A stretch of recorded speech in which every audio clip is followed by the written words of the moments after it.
37 years old, 3 Super Bowl losses, legacy on the line.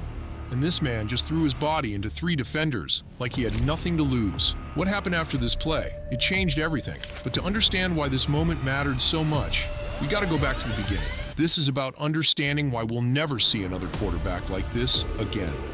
A quarterback who told an NFL team, "Don't draft me," and actually backed it up. A player who was more dangerous when the play broke down than when it went according to plan. He was a different species of quarterback.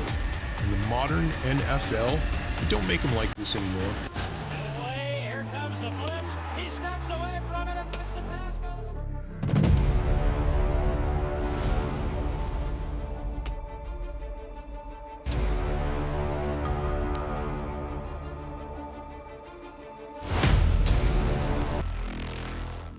John Elway was a coach's kid. His pops was bouncing around different coaching jobs, so the family moved constantly. And here's the thing that almost changed NFL history. Pure luck landed him at Granada Hills High School in LA. Now, most high school programs in the late 70s ran the ball 80–90% of the time. But Granada Hills, their coach Jack Newmere actually let his quarterbacks air it out. 30–40 passes a game. Elway told NFL Films straight up, "If it wasn't for Coach Newmere, my career might never have happened.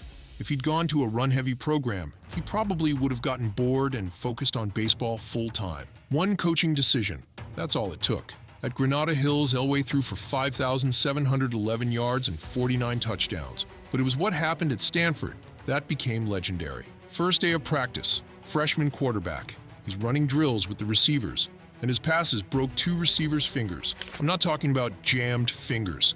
I'm talking about broken bones from catching a football. So receivers started catching his throws with their chest instead of their hands. But even that left a mark. The football seams would imprint this cross pattern on their chests. They called it the Elway cross. That's not just arm strength, that's a weapon. Over 3 seasons as Stanford starter, Elway put up 8,855 yards and 71 touchdowns. He set almost every Pac-10 passing record.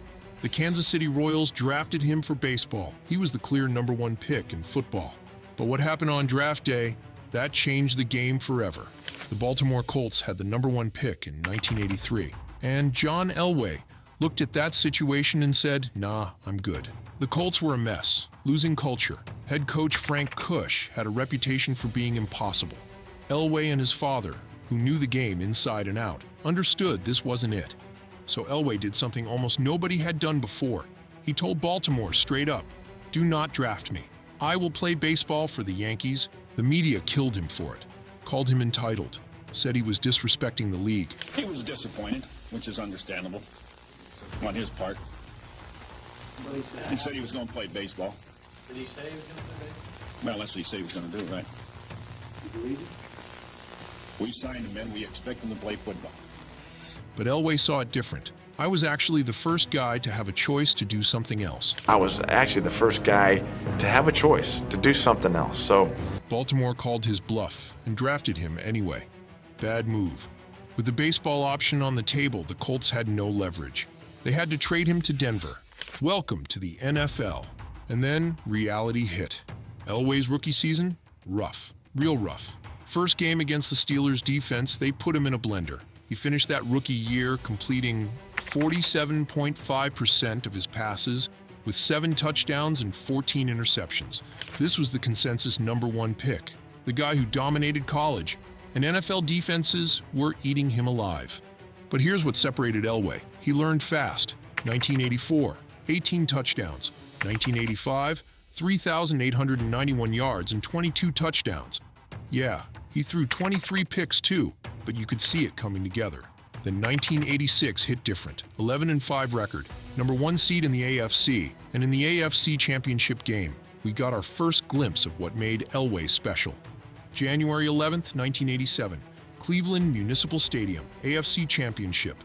Broncos down 7 with 5 minutes and 32 seconds left. No timeouts, and they're starting at their own 2-yard line.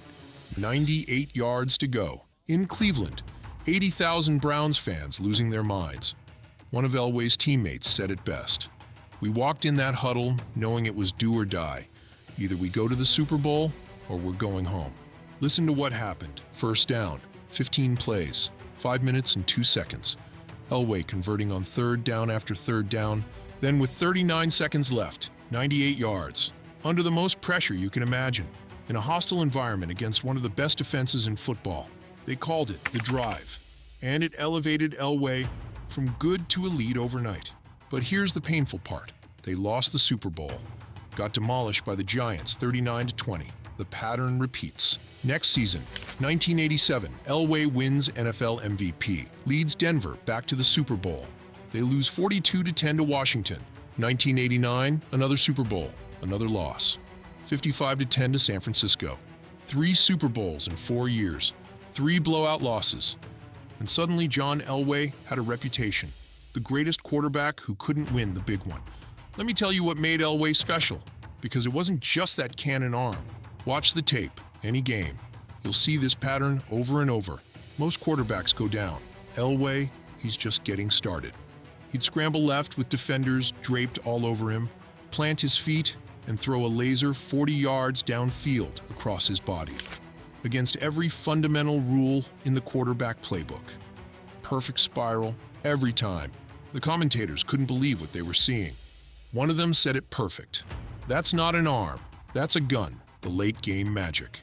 Between 1983 and 1998, Elway led 47 game-winning drives in the fourth quarter, or overtime, 47 times, the game on the line, no problem. His teammates said when they'd huddle up with 2 minutes left, there was no panic, just belief. Elway himself said, "I wish I could play the whole game like we're doing a 2-minute drill. There's no fear." Listen to how many times you'd hear this. The bigger the moment, the better he played. When other quarterbacks wilted under pressure, Elway elevated. And here's what people forget. Elway could run, not just scramble to buy time. He could take off and hurt you with his legs. In 1987, he rushed for 304 yards and 4 touchdowns. That's running back production from a quarterback. One commentator said it best. He's Michael Jordan, in some ways. Just give him the ball and get out of his way. If you sent everyone after him, he'd run. If you played contain, he'd throw it over your head. Pick your poison. After those 3 Super Bowl losses, Elway kept playing at an elite level. But more opportunities came and went. 7 years. 7 years of watching other teams celebrate championships while the questions got louder. Will Elway ever win the big one? The Broncos made coaching changes, brought in Mike Shanahan in 1995. First season, 8-8, not promising. But 1996, 13 wins. Division title.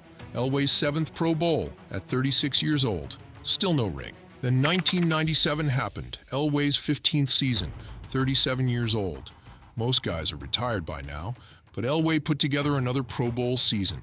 12-4 record. Steamrolled through the playoffs. And suddenly, they were back. Super Bowl 32. Denver Broncos versus the defending champion Green Bay Packers. Brett Favre, the league's best player, against John Elway, the sentimental favorite trying to undo 3 Super Bowl losses.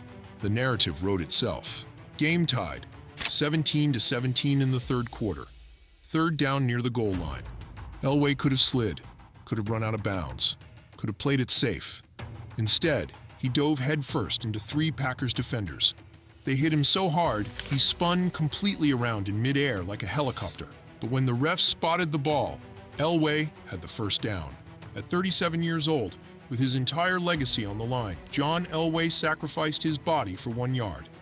The Broncos scored on the next play, took the lead, and late in the fourth quarter, with the game tied again, Elway delivered one more clutch drive to set up the winning touchdown.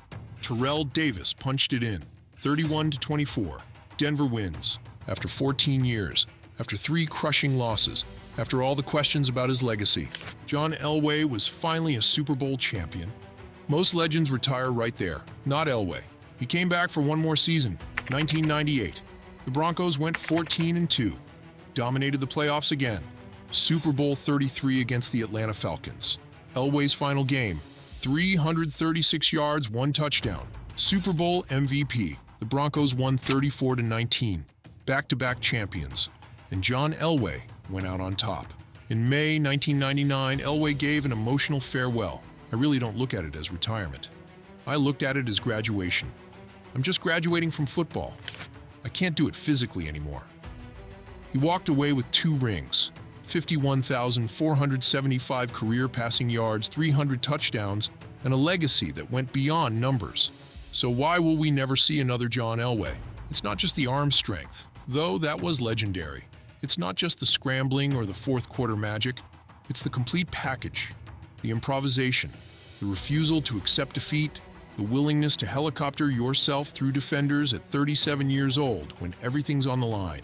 Modern quarterbacks are more protected. Offenses are more structured. The game evolved, but something got lost too. That wild, unpredictable street ball mentality that Elway perfected. When the play broke down, that's when he was most dangerous.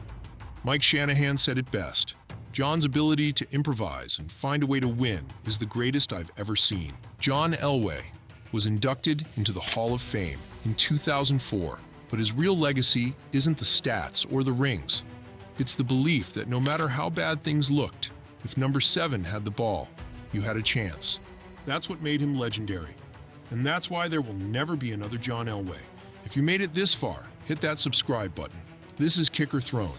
Who's your pick for the most clutch quarterback ever? Elway, Montana, Brady? I want to hear it. And check out our other videos on screen. I'll catch you there.